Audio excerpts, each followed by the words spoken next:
episode of Geek-Men and the Masters of the Thunder Nerds. I'm Dustin. I am both. And this is the podcast that talks about all the things you love without all the hate. That's right. It's good to be back, and today we are very excited. We have a very special guest with us, someone that Bo knows and has, crossed paths with before. Who do we got, Bo?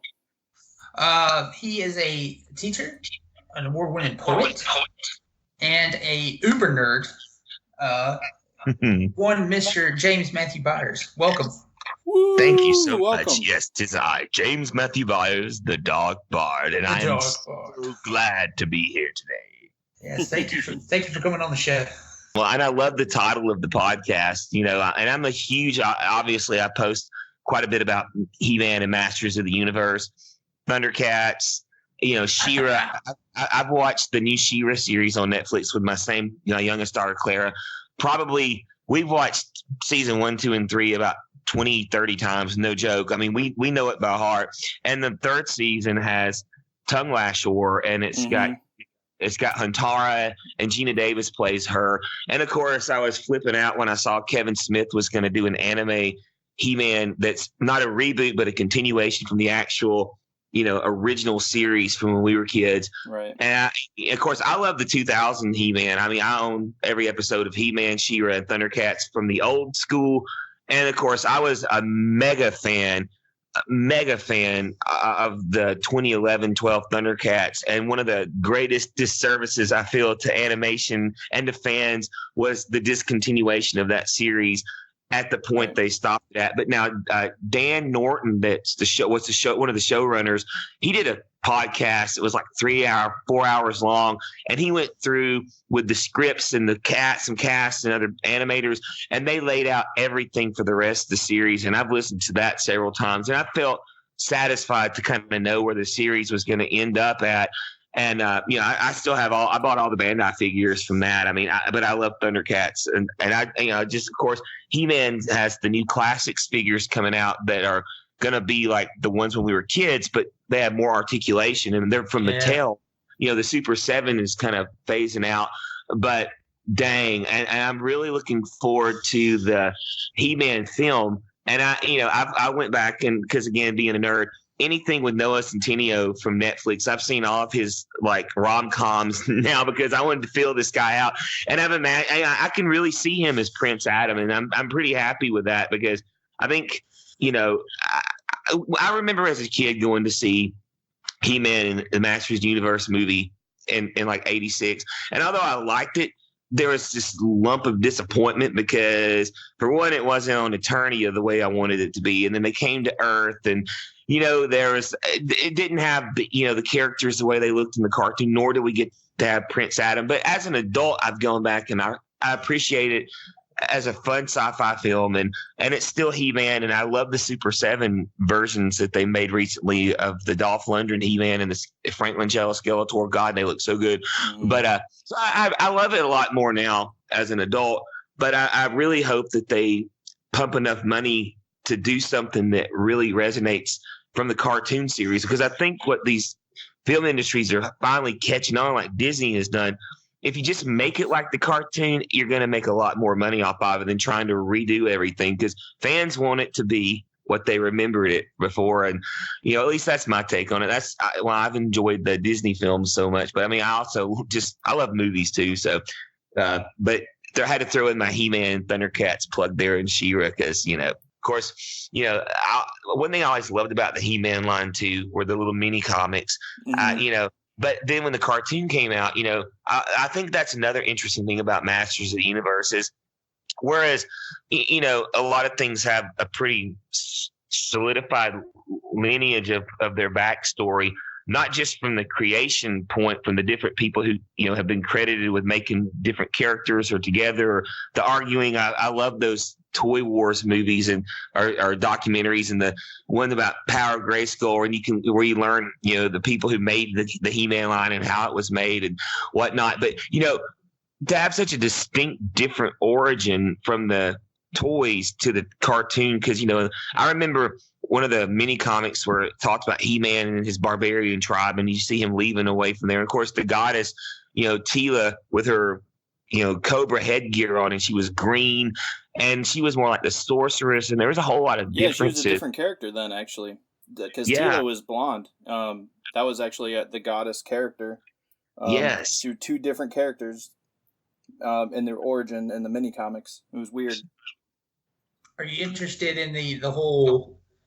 Because in DC doing like a multiverse with He-Man They storyline are. coming up.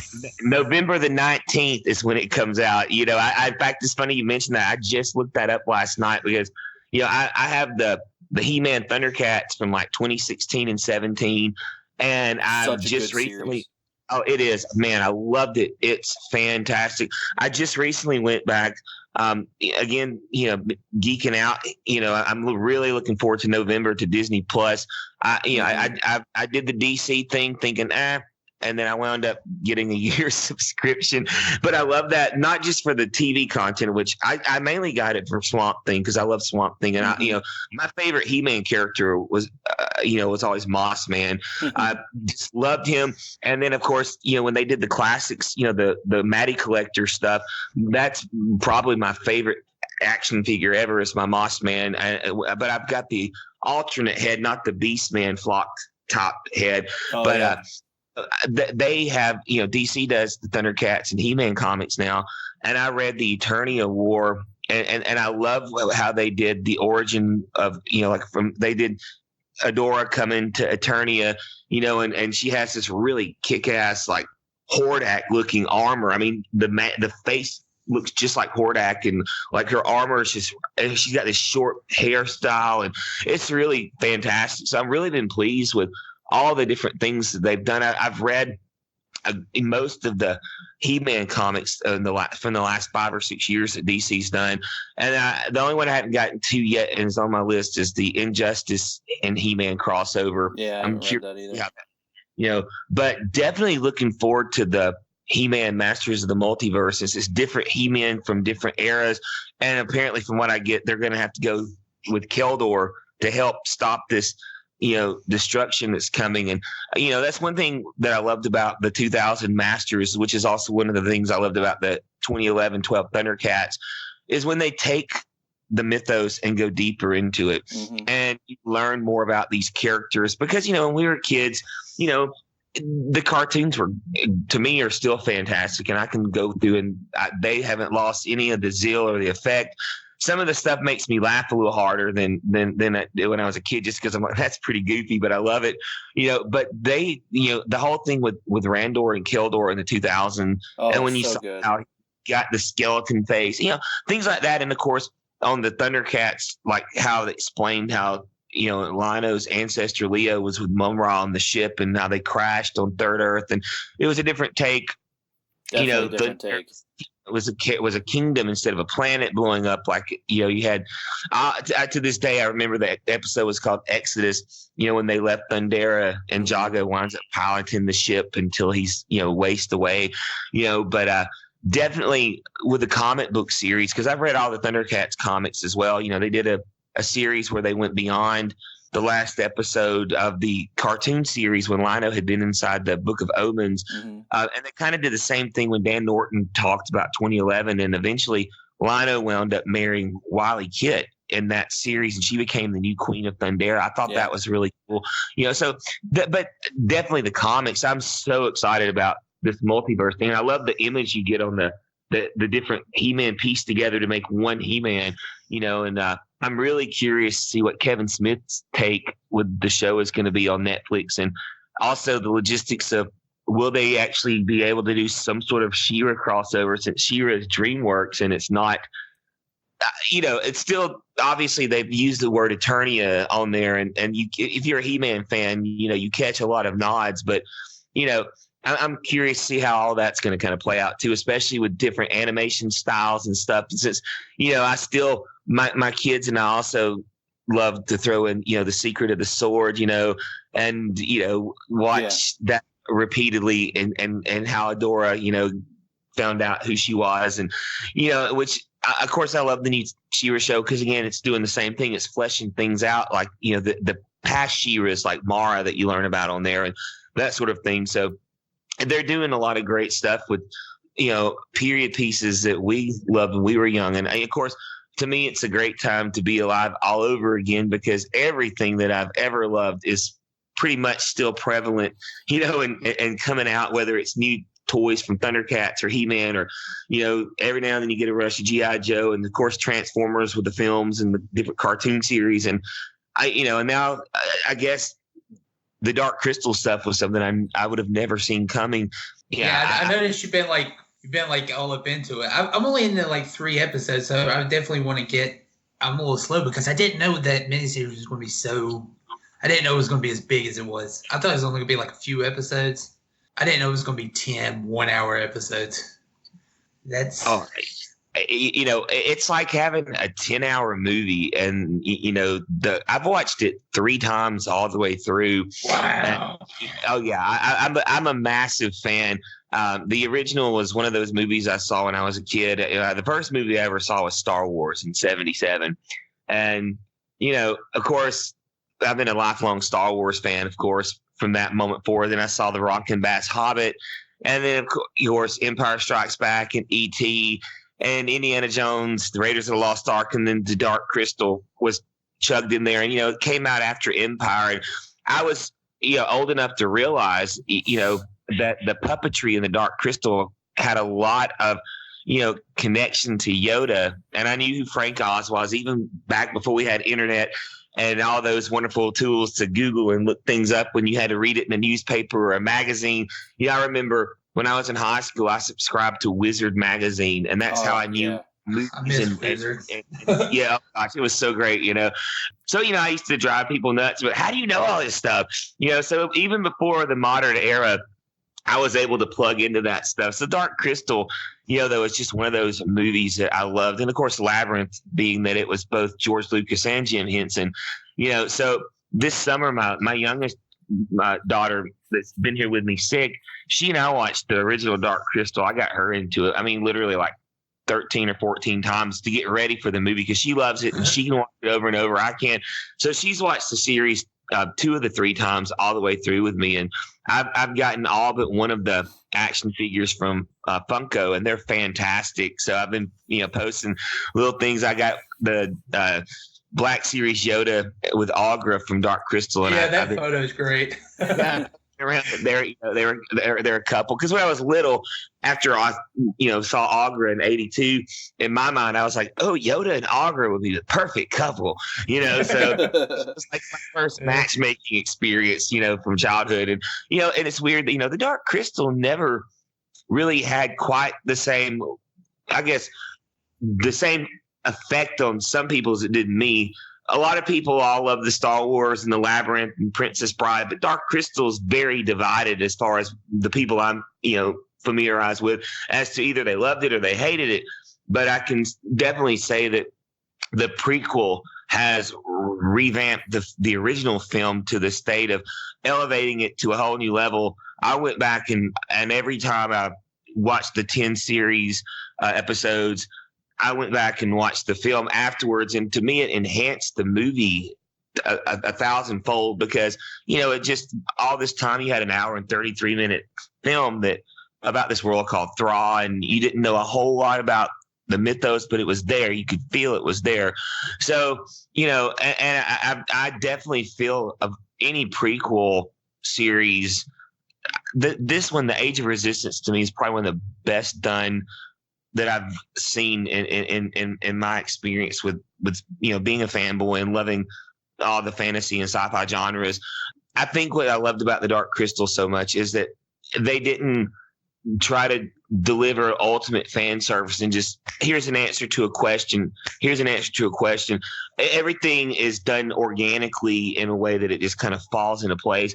And my gosh, the puppetry is just gorgeous, and the fact that they did it in the old school traditional, practical effects manner, they did something beyond amazing with the series. And Louis Leterrier that directed it, I've always, liked his stuff. Of course, he did The Incredible Hulk for the cinematic universe, but I like his stuff a lot. And of course, that the Henson children were involved, but it has great actors in it and actresses too. Anna Taylor-Joy, and Nathalie Emmanuel and Taron Egerton, as the three main, characters from the Gelflings. And of course, you've got so many Game of Thrones and you've got Marvel Cinematic Universe actors and actresses. Mark Hamill, for Pete's sake, he's the science. And every time I hear him talk, I hear the Joker from the animated Batman, which is, Kevin Conroy, which is another cool thing, Crisis on Infinite Earths, and letting him be Batman in that series. So I'm just excited for Tom Welling and Erica Durance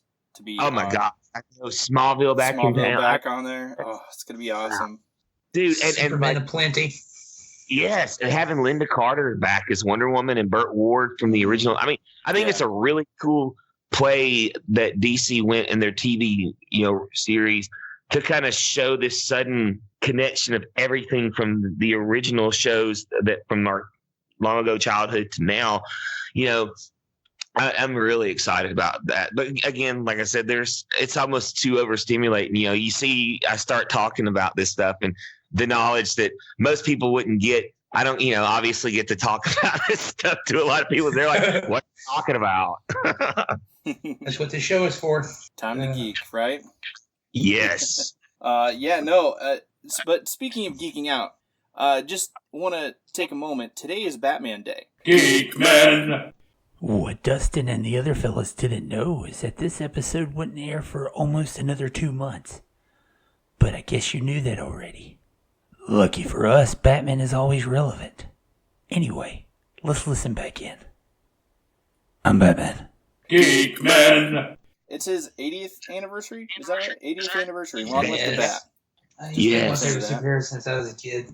Right. Wow. Yeah, Batman. Look, I can definitively remember the summer that Batman from Tim Burton came out in '89, because since the earlier '80s, things had kind of died down, and I hadn't really. I was still loving my Star Wars figures and going to comic shops, and everybody was beating me up and calling me a nerd, because that's how it was. As a middle school teacher, it's funny, I tell my kids, I paved the way so that the jocks and the cheerleaders can wear Marvel T-shirts and Star Wars T-shirts now, because it's so funny to see those, everybody wearing pop culture. That when I was a kid, I mean, literally, I got crammed into lockers and trash cans and made fun of for, I played D&D. Oh gosh, he's rolling dice, but it just so many, crazy things that have changed for the better. But, Batman was one of those movies that completely just broke me back into that full blown love for cinema. And I saw it 8 or 9 times in the theater back then and went full blown. Batman T-shirts were all I wore, that year. I think I was in the 9th grade, and so that's I was all. Of course, I've always loved Batman, but that movie, of course, it did so much for so many things with comic books anyway, and kind of shifted into another realm. And of course, the Christopher Nolan trilogy still just blows my mind when I watch it, especially The Dark Knight. I mean, I can sit all night and all day, and I mean, I really enjoyed Ben Affleck's take on Batman. I know some people didn't care for Batman versus Superman or the Justice League. I like the Justice League a lot more than Batman versus Superman, but I like them all. I mean, of course, I'm a fan of all these things, and I'm a believer in support it all so it doesn't go away. So of course, there's a lot of mixed people's opinions, but I'm really looking forward to see what Robert Pattinson does with Batman. And I love Matt Reeves, his directorial style. I really was a huge fan of Cloverfield. I loved kaiju films anyway. I mean, Godzilla or the giant turtle, any kind of I loved Guillermo del Toro's Pacific Rim stuff, and of course I'm a fan of all of his stuff anyway. But and of course, I mean, the Planet of the Apes movies. The first one I know wasn't Reeves, but he did the second, third. But that trilogy is one of my favorite modern trilogies. I've seen it all three multiple times as well. So but Batman definitely is such a huge icon in pop culture, and it's so funny how for years and years Superman was the logo. He was the candy face for DC, but Batman totally. Put that into a different perspective when Tim Burton dropped that film in '89. I was always sad that after Batman Returns, of course, back then, again, we just had Wizard magazine and we didn't know all the behind the scenes and what happened. All I knew was all of a sudden here's Val Kilmer as Batman, and I'm like, what the heck, But I still wish that Tim Burton would direct. And that's funny. I put it on Facebook, and then somebody else had mentioned it, and then I saw some other people had the same idea that they could do, a Batman Beyond if Tim Burton directed it, and Michael Keaton could now be the aged Batman mentoring Batman Beyond. I would dig it. Yeah, it could be good. I still think Kevin Conroy could be the aged Batman and get someone like a new young Terry McGinnis. I think that would be cool. That would be cool too. I'd be down for that. Down for that too. And while you're on Batman real quick, my brother told me something I didn't realize. He stumbled across some documentary that apparently there was some other guy aside from Bob Kane that died in the 70s that really yes, he was telling me about him and he was never got credited for co-creating Batman, and I hadn't researched it, so I don't really have any information about it. But my brother was kind of like, whoa, dude, my life's been changed forever because for all these years it's Bob Kane. So I don't know like what that's all about, but I'm gonna check out that documentary just because. That actually fantastic. changed a few years ago. It's a good documentary, and if you look now, he gets credit for it. It's created by Bob Kane and Bill Finger. Awesome. Yeah. After that came about, I first heard about that on Fat Man on Batman, Kevin Smith's podcast. And I was blown away too. I was just like, what is this? I've never heard of this. And they went into details. It was just great information, but it's crazy to think that, he had some, sort of underwriter who just turned in all these designs for characters. Bob signed off on them, and Bob got the credit. That's right. A lot of comic book, a lot of stuff is still kind of done like that today. Unfortunately, it's you kind of do the work and you sign off and you get paid for it, and then that's all the money you ever really see for doing it. And you can go off and create like one of the biggest characters of all time, and you've already got paid for it. Yeah. Oh man, and that's funny that you say that because I've always been happy that I got to live through a music revolution with grunge in the 90s, but also a comic book revolution, because I remember like it was yesterday when Rob Liefeld and Mark Silvestri and Todd McFarlane and Jim Lee and Walt Portacio left Marvel and they created Image Comics, because they had made all these characters that were insanely huge at the time at Marvel, but they were not going to get to have the rights to their characters, and they only had a certain amount of input.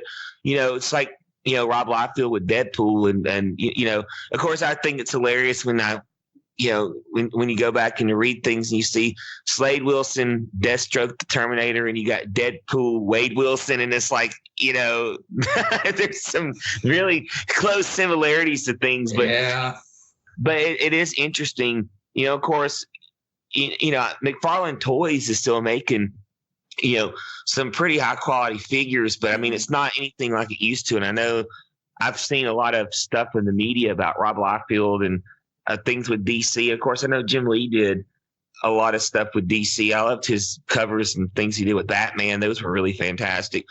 So I know they kind of came back and forth with, big business comic book industry, but it is interesting though to think about what rights you give up when you work for a company like Marvel or DC, and you do come up with a character that becomes popular, like Venom in the Spider-Man series, or Deadpool in the X-Men series, or make a whole group of heroes like X-Force. It's and then they stay and you go about your life. But at least there are geeks like us that remember them for who they are and what they made, and then so they will never be forgotten. Yeah.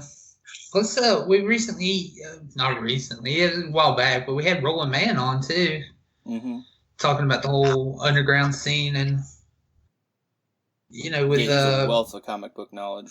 Yeah, worked on Nightman and all those. What is the comic book line? I don't know. My mind's going blank for some reason. Well, he's with Silverline Comics now, but Yeah, he's like Silverline Comics now. I'm trying to think of the publisher they were with because they had like the competition with Image too and Malibu Comics. But yeah, Malibu Comics and having him talking about like them just flying by the seat of their pants and just coming up with all these crazy ideas, but knowing that they were in control and everything. That was an exciting talk. Oh, that was awesome! I bet. It was funny. He was talking about how they bought an ad right outside of I think it was Marvel, the park benches outside of Marvel, so they had to sit there and look at the ad as they came out of the office. It was funny. That is awesome. Yeah, he's got a Kickstarter out for Cat and Mouse right now, I believe. Wow. Issue 2, yep. Issue 2. Sweet. Everybody should check that out. Definitely. Well, just one last thing before we get too far away from Batman Day. It wouldn't be Batman to me with my first experience with Batman was the 60s Batman and Adam West. Did you guys ever watch that? I used to come home from school and watch that every day, no matter how cheesy it was. It was still same bad time, same bad channel. Yeah, I had that movie still. I wore it out. I had to get a new copy. Right. Oh God, I got to know. I had to order it again and again as well. The VHS was just done when it hit. I found it one time for $5 in the bin at Walmart because the shark repellent spray is absolutely one of my movies in any film. And I love that there was anything and everything in the utility belt. And of course, every episode, and when they would air them again and again, when I was a small child, I watched them, and through the years, I watched them. And then, of course, when Batman came out in '89, then they redid them again. I think it was and where I live at, it was like a local station, WTTO Channel 21, and so every evening at 4:30 or 5 after the cartoons were done, I would throw down and watch Batman again, and the villains were great, like when they would have King Tut, or of course I love the different variations, the Riddler, that they had, and of course the Cat women, Julie Newmar and Eartha Kitt. That was one of my first crushes, man. I had a massive crush on Julie Newmar. Well, I think my first crush was Princess Leia, but I think on Batman it was Batgirl. I would get so excited when it would show the Bat Cycle on the credits. I was just like, yes, Batgirl's in this episode.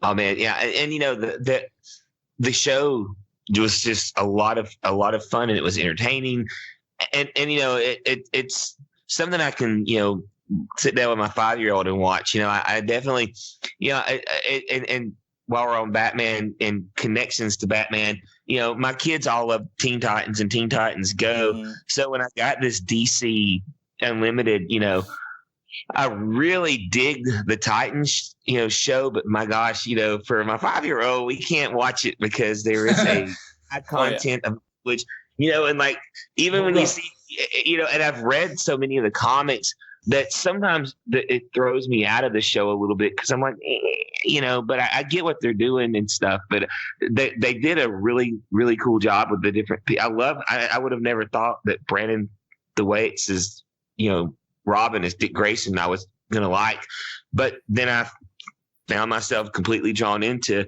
him, and but definitely, it's definitely one I'll have to wait till they're a lot older to show them because, but. Yeah, they do drop F-bombs quite a bit.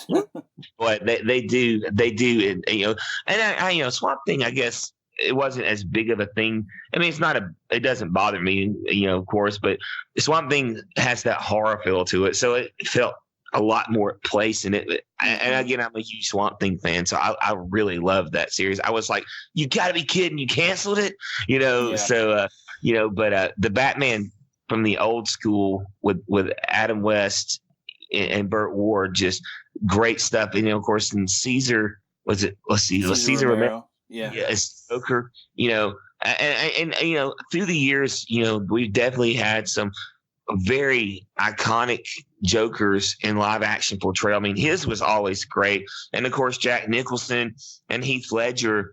And I'm really curious about this Todd Phillips Joker. Geek-Men. Uh-oh. Sounds like we're going to discuss Joker before the movie came out. Funny. Did I need to interrupt this podcast yet again to remind you it was recorded over 2 months ago? The answer at the end of the show. Still Batman. Geek-Men.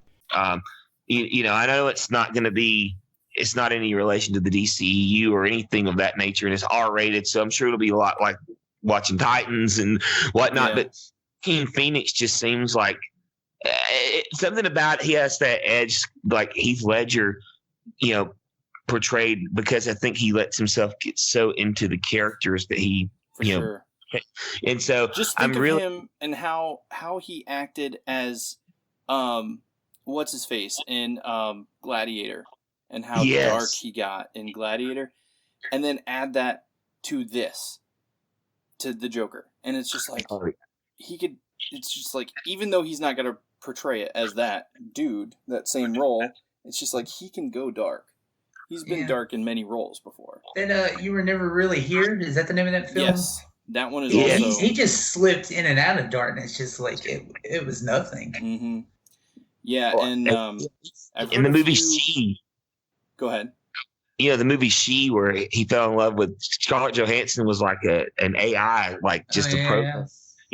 And Joaquin Phoenix just can get into some stuff, and it blows your mind.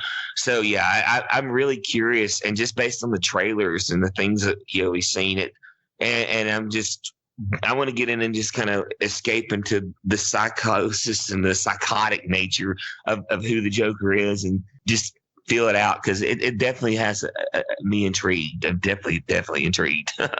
I can't wait.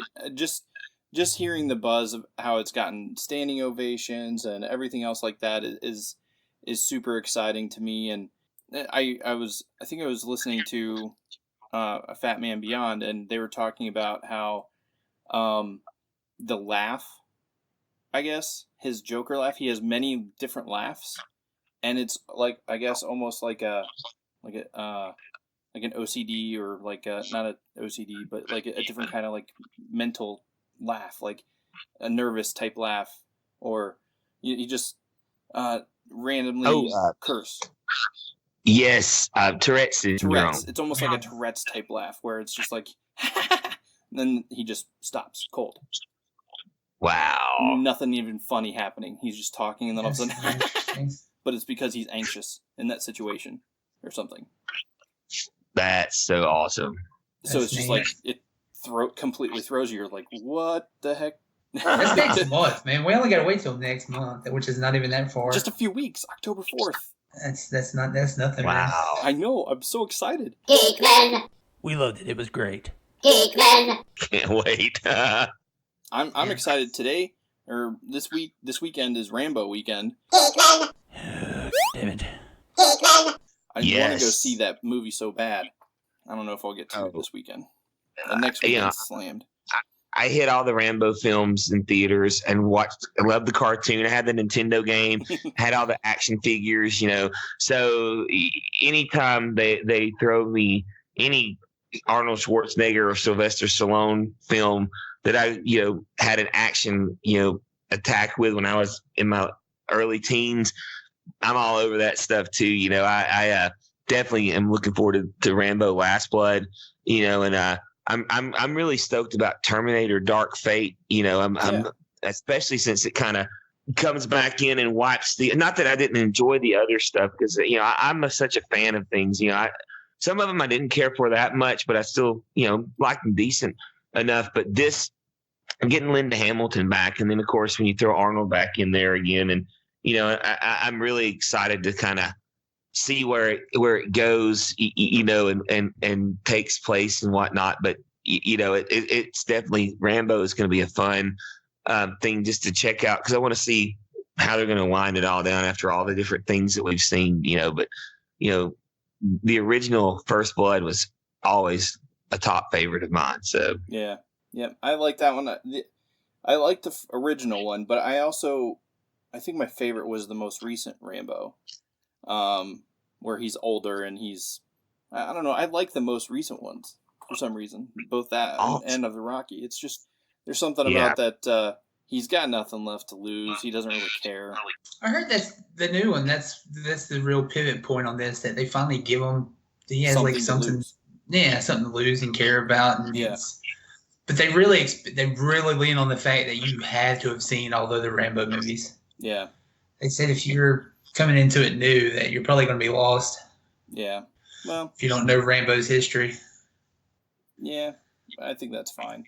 But yeah, like who would want to go just see a random Rambo movie? I mean, Probably some dude that takes his girlfriend who's never seen a Rambo movie ever.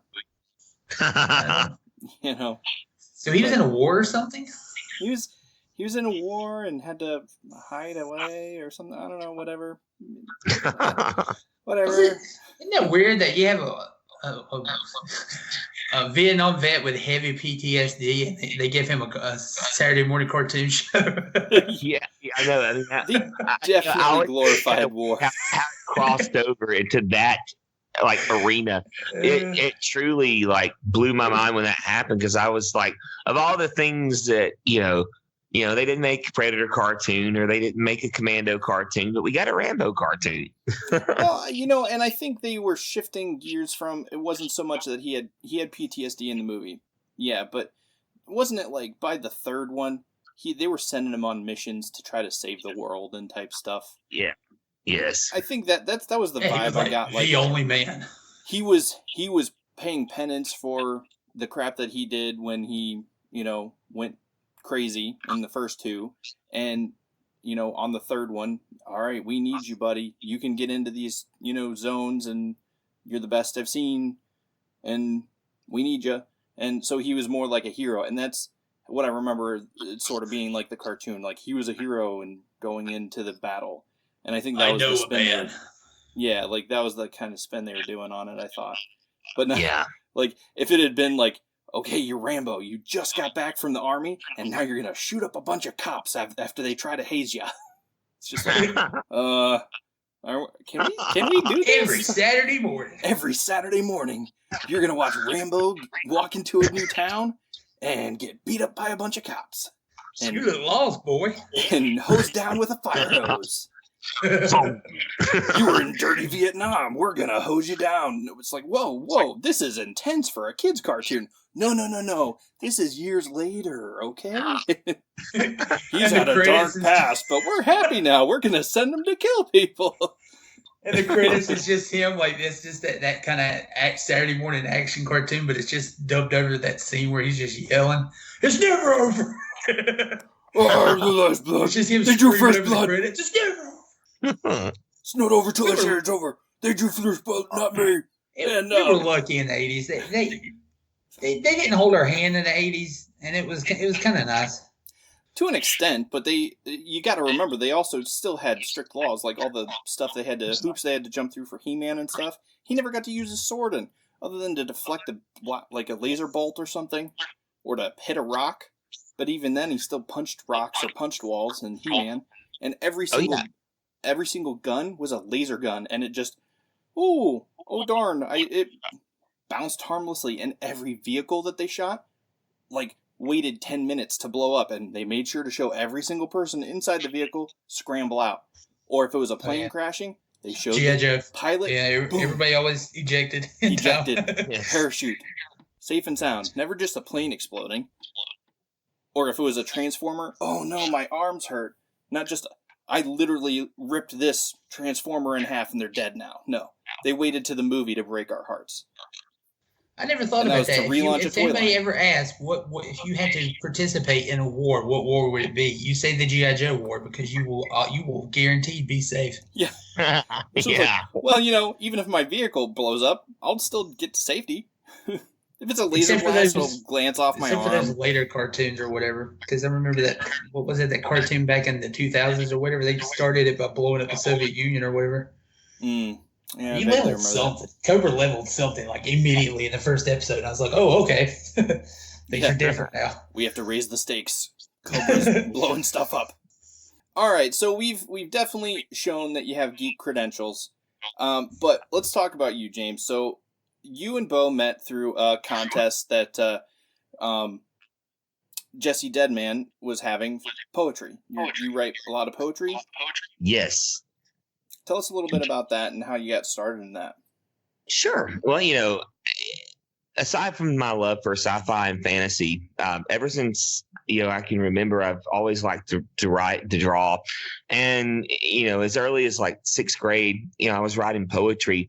Didn't realize, I asked the teacher, I was like, I write these weird little things and I can rhyme. I didn't know it was at the time, because again, you didn't have Google or things that look stuff up, and when you're young and you didn't know in the the early 80s, I was writing poetry, and she introduced me to Robert Frost, and we did The Road Not Taken in class a little bit later. And that sort of set me on the path to poetry and the way I do now. Got into Edgar Allan Poe, Walt Whitman, Emily Dickinson, and just everything kind of expanded from there. Poetry is pretty much for me the same as breathing. It's something I do on a daily basis in some capacity. I run a prompt site on Twitter at Darque Bard Bits, which kind of connects to the Darque Bard, scenario. But I do a daily prompt there, and a lot of different poets and writers, they can do poetry or prose. So that's one of my fun contributions to the writing community. But I rewrote Beowulf into rhyming iambic tetrameter in 2008, and 8 years later, in 2016, it got picked up by an indie press called Stitch Smile Publications, which they're fabulous, and I can't thank them enough for the work they've done with me and with Beowulf. I was allowed to do the interior art illustrations, and I did the cover painting for it as well. I wanted to do, kind of jumping around, but I'm also an English and reading teacher for middle school. And I wanted to do a version of Beowulf that was accessible to younger kids, because so many people hated Beowulf. And I was like, but this is where Tolkien got inspired to write the Lord of the Rings, people, because and I wanted people to love it like I did. So I researched and I broke down the Old English translation through Google and through just online reading and whatnot, and source material. Took 6 or 7 translations. Burton Raffles was one, and the Seamus Haney was another. Gareth Hines, who's a phenomenal artist, he has a graphic novel version of Beowulf. This is probably my favorite version of Beowulf. This is just fantastic. He's a super great writer, and he does a lot of things with ancient myths and legends. But took all those, and then I started piecing them together through the research and making it into rhyme, but also in a way that it flowed more naturally, and the language was easier to take in chunks and to digest. And so I've really had a lot of success with it. On I'm doing a shameless plug here, but it's at Barnes and Nobles and Books of Men and Amazon.com. I called mine Beowulf the Midgard Epic because I also added an old poem called The Wanderer. I rewrote it in the same form of rhyme, iambic tetrameter, and used it as an epilogue that, because in college I wrote this paper to try to prove that the Wanderer was actually Wiglaf from the Beowulf tale, and he was the last remaining thane of Beowulf that was lamenting the loss of the great warrior and king, and just was lost in the world. So I put those things together, and that's where that came from. But I'm not, epic poetry is my favorite way to write, but I do, free verse. I do all sorts of forms, sonnets and haikus, and I do tankas. I do terza rima. Sestinas. I'm into all manner of poetry. But then I have my voice, my poetry voice, which is what I use. I have kind of an iambic trimeter, and hexameter, with the different downbeats and upbeats. It's a long explanation. I'll save that for another chat. But when you read most of my story poems, like the one that when Bo and I were on the chopping block, I had one called Stranger Things, and it was like a scary story. But I write with a certain meter that really seems to elevate a narrative to another level.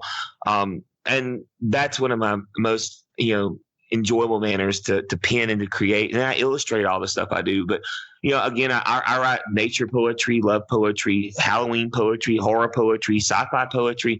I've been in Heroic Fantasy Quarterly magazine, Grievous Angel e-zine. Been in lots of anthologies. There's a great publisher, Kevin J. Kennedy. I've been in a lot of his stuff with different poems, especially like Halloween and spooky Christmas tales. Those are always, really fun. And right now, I've got it submitted to several different places, but I have an all original epic poem based in my world of Mythalonia, and it's called Valkyria, and it's about a dwarf. It's a half dwarf, half orc female. Her name is Sindri. So, I've been doing a lot of illustrating for it lately, and that's kind of where my presence has been, and of course, I do perform as the Darque Bard. I wear a green robe, look like a druid, or a classic bard from the old days, or a wizard. Some people call me the Emerald Wizard, but that comes from Edgar Allan Poe, in his performance poetry of The Raven. I love to get into character and to read the things that I write and bring them to life. But I find that people really get into it a lot more deeply when I'm in costume. And like I have this tiger mask and these tiger hands that I wear with the robe because I have a character named Bengala, who's a felinite it's the race of cat people in my stories on Mythalonia. So I can dress up like him as well. And it's like an animatronic mask. So when I talk, the tiger's jaw moves. It's really cool. I mean, I'm nerding out here again, but that's awesome. The poetry definitely, it's such an innate part of me. But it took a long time to finally get published. And with anything, you got to pay your dues, and you got to hone your craft. I'm a formalist. I'm a traditional rhyming poet. And you have to just be so exact with this stuff. I used to get rejections all the time with things like, you force the rhyme, your meter's off, your lines are not matching, your stanzas are not flowing, your couplets don't meet, and I didn't know what all that meant. So finally, I had a publisher that kind of explained through an email back and forth, and I started researching it. When I did my master's degree in secondary English language arts, I did a lot of like extra time in poetry so that I could understand. And once it clicked in my brain, and now everything, it is a formula. It's very formulaic when you do rhyming poetry. But, people, tend to just think, oh, it's all about that end rhyme, and it's not. You have to make the syntax of the sentences flow like you're reading a prose piece. And, that's a completely and totally challenging element, and that's why I dig writing story poems so much, epic poetry, mini epics, narrative poems, and because a lot of times people will say something like da da da da, and then they did go because they're forcing the rhyme because they might have show above. But when we talk, we don't say and they did go. We say they went or they are going. So you have to really take time to master these certain skill sets, and then you can attack them any way you want once you kind of get it under your belt.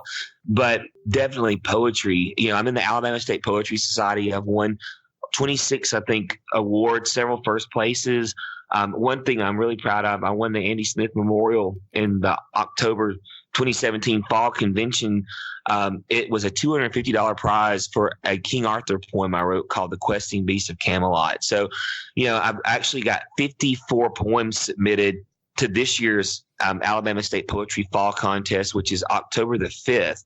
So the Joker is coming out on the 4th, and it's going to be game on because I can go watch the Joker, then hopefully go win some poetry contests. So that kind of sums up in a long roundabout way my love for poetry. I've been writing. I'll be 45 October 22nd.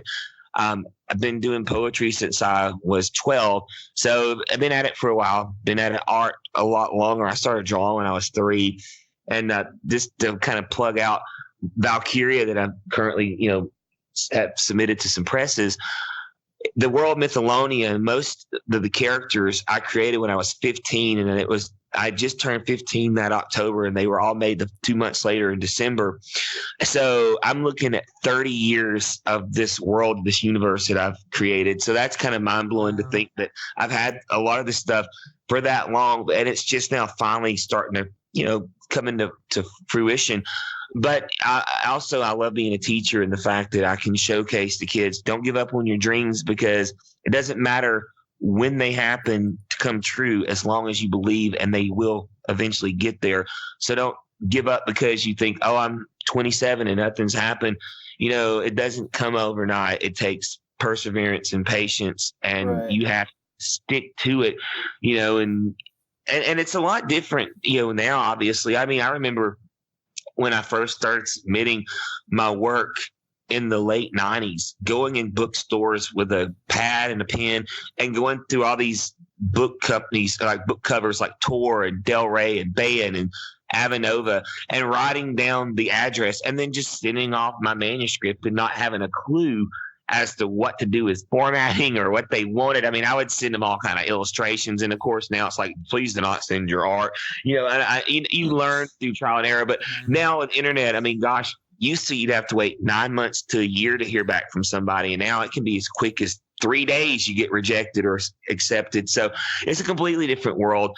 And of course, we're at a time where, you can put your stuff out there if you want to on Facebook, on Twitter, and people can read you immediately. It's not like you had to be in a print format. But, again, I like the indie press route because small presses are fun and they let you, they do go in your resume as traditional, publishing, but also I love the freedom that you get when they allow you to like do your own art, for example, because I know when you go with a bigger press, sometimes you don't have the creative control over what your characters, look like via your own imagination. They'll try to get artists that will, buy into what you've, delegated through your words, but it's a fun process, and I'm really excited to be where I am, and hopefully I'll just continue to keep climbing that ladder. Yeah, for sure. I mean, best of luck with that. That sounds awesome. No, I think you will. Oh, thank you. You've already got so much. I mean, you definitely have the awards and everything just backing you up already. It's like you said, you keep into your craft through through your nerdom, through your fandom, through your craft, and through your teaching. It's like you're constantly living what you're doing and you're loving it. So I don't see why you wouldn't continue forward. I had a visitor. Sorry. No, that's adorable. Yeah, this is my little girl. Visitor. Tell him you like the dark crystal. Oh, she's gonna get shy now. And why are you talking to him? We're doing a podcast. Talking Hey. on Skype. Yeah, that'll be done in just a minute. Okay. And why? It's the fun. It's where you can see the reality of life. We're talking about our fun geek stuff, throwing in the writing, and then boom, my little one, my future artist, she loves to draw and create characters and things too. So she's definitely going to take up her dad's mantle. I feel when at some point in her life. Continue with the story of the bard. Yes. Well, where can we find you on social media? Yes. Okay. James Matthew Byers on Facebook. I have a Facebook author page at the Darque Bard. Twitter at Poet Matt Byers. And then the prompt site at Darque DARK Bard BARDBITS, and those are the best ways to reach me. Again, at Poet Matt Byers on Twitter, and then at Darque Bard Bits on Twitter for if you like prompts or into that kind of thing. And find me on Facebook. I have the author page I mentioned, Darque Bard, the Darque Bard, and then James Matthew Byers, and I'm anywhere and everywhere you need me to be. So reach out, anyone that's interested, and I will reach back. Cool. We'll definitely have links in the description as well. Yeah, well, you know what? It's been a pleasure, and I can't thank you enough for coming on the show. It's been a blast. You definitely have a lot of nerd flag to fly there along with us. Yeah, it's been a pleasure. You'll have to come back on again sometime and chat. That was a lot of fun. So until next time, I've been Dustin. I've been both. James Matthew Byers. Thank you guys. The Darque Bard. The Darque Bard.